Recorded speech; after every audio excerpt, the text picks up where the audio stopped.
l'occasion pour nous de nous réunir une fois dans l'année et de faire la fête. Hein. Bien, nous sommes venus à bout de 2011 et c'est pas dommage. 2011, ça a été une année assez catastrophique avec une météo exécrable, trop d'accidents qui ont emporté nos copains, une année à oublier.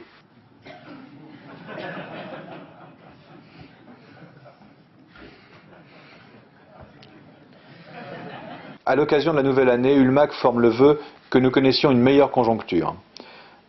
D'abord égoïstement pour les pilotes, une météo sympa avec un printemps prometteur, avec un été digne de ce nom et avec une arrière-saison agréable pour faire nos petits vols comme on aime tant les faire.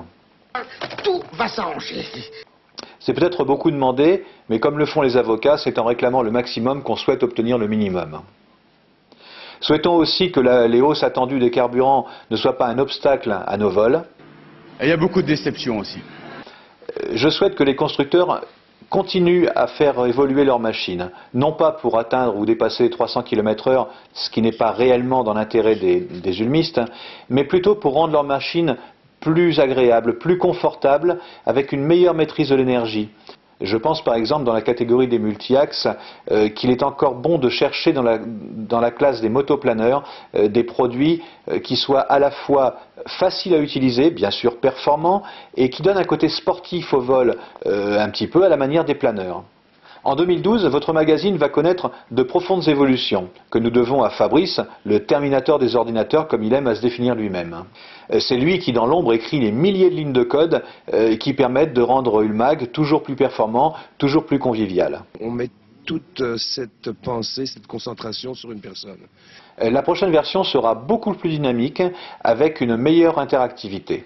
Comme je l'ai déjà exprimé, les contributions ne seront plus anonymes. Toute personne souhaitant réagir à l'information, par exemple, le fera sous sa réelle identité. Et ceci afin de se débarrasser de la dérive consternante des forums où à peu près tout et n'importe quoi se dit sous couvert d'anonymat. Bon, en fait, alors on va expliciter la chose. De la même manière, les petites annonces seront gérées automatiquement et chacun pourra gérer sa fiche depuis son PC après s'être inscrit.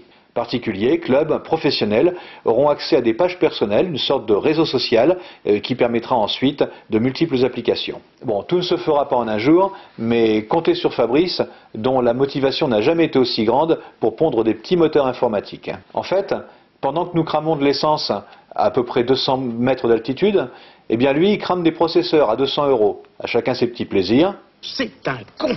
Depuis la création d'Ulmag en 2009, les objectifs que nous nous étions fixés ont toujours été atteints et même dépassés. En 2011, par exemple, 22 millions de pages ont été lues. C'est à vous, lecteurs, internautes, que nous devons ce succès. À vous et aux contributeurs, réguliers ou non. Je pense à Guy, à Xavier, Pascal, Pierre, Claude et tous les autres, toujours présents pour apporter l'information, l'enrichir, la corriger le cas échéant. Merci à vous, merci à eux. N'oubliez pas qu'Ulmag est un média et à ce titre un relais pour la communication. Donc club, professionnel ou particulier qui organisez un événement, vous disposez d'outils, les actualités, l'agenda, les courriers, pour faire connaître vos activités. J'ai de la chance. L'objectif d'Ulmag pour 2012 est d'atteindre ou dépasser 30 millions de pages lues. Nous y parviendrons ensemble et grâce à vous, afin que les recettes publicitaires nous permettent de nous doter de moyens nouveaux qui permettront d'accroître davantage la capacité à produire les articles. Et merci d'avoir du talent. Donc, à toutes et à tous, je vous souhaite une excellente année 2012, des vols magnifiques évidemment, et de venir toujours nombreux consulter Ulmag sur Internet. C'est avec des remords pour la confiance que vous m'avez témoigné, et conscient de mon incompétence, que je m'adresse à vous.